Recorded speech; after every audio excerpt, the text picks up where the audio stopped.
is it necessary to have military background to be a good private security operator or anything like that, or to be an instructor?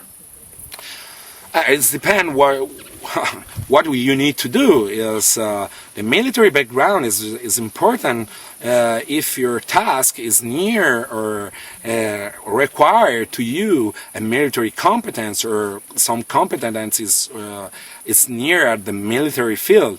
Is depend what you need to do. In private security, there is a lot of field where you need to work. You can have a military background, but maybe you need to make a security planning or a security project for a compound that you don't have the competence or the skill for do a simple relation. It's depend what you need to do.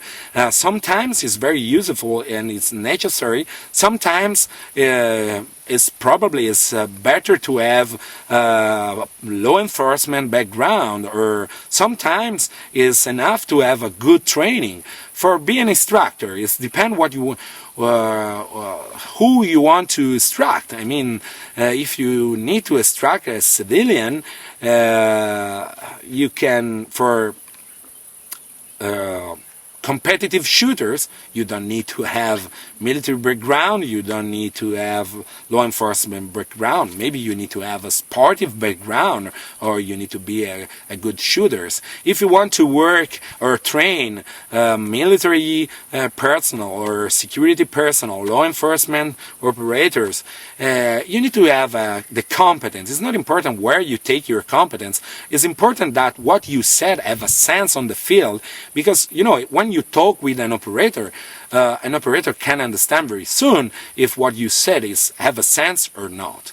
But pay attention in this, that sometimes when you a lot of time I have a quite good discussion with a lot of operators or different units in the world, a military and law enforcement unit, special unit, or standard unit. But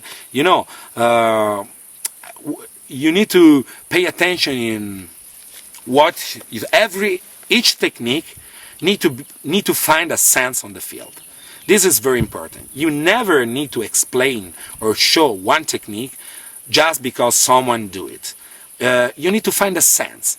If the logic of technique find a sense or tactical sense, or have a good point on the field, you can agree or not with the technique, but you never can say that is a real or silly or something like that. We need to explain technique by technique why we can choose that option, which is the pro and the cons of every options.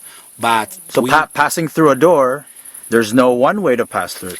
That's for sure, because we can preview in the details which kind of environment we are going, or microenvironment we are going to find. Think about one city. I don't know if I have a gunfight where I'm going to have that gunfight. I mean, inside the car, behind a vehicle, behind a wall, in a building, in a CQB, in one room with 3 windows, in one room with 6 doors. I don't know. So I can't prepare just one option. I need to be prepared and I need to adapt myself at that environment. So I need to be prepared for all. More is the option that I can choose, more is the possibility that I can win the fight.